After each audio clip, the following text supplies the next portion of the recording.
Aku Topeng Mas. Topeng Mas. Sati. Ayo paten ana sati-sati ra bakal suwun. Sati. Tanpa guna sati urip ing jagat iki Topeng Mas. Ayo paten ana sati. Kowe njaluk mati Sati. Kowe golek dalan pati Sati. Topeng Mas. Cetha kowe menungso kang licik.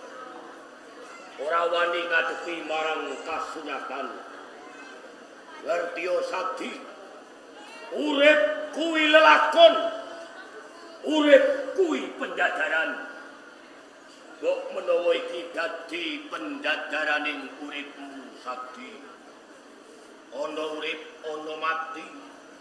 Dene Sati tininggal mati dening biyungmu. Lamun Sati amung getuni nangisi patine wong tuamu ora bakal rampung perkara Sati. Sati. Topeng Mas. Penjajaran urip mapane ora ning dusun raya Sati. Lajur endi Topeng Mas. Dalan mulyaning urip kanggo sira Sati tinggalke dusun raya.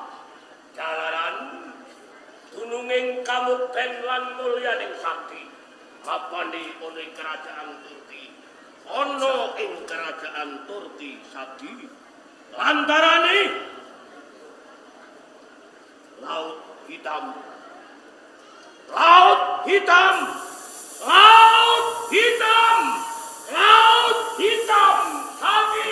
Laut Hitam.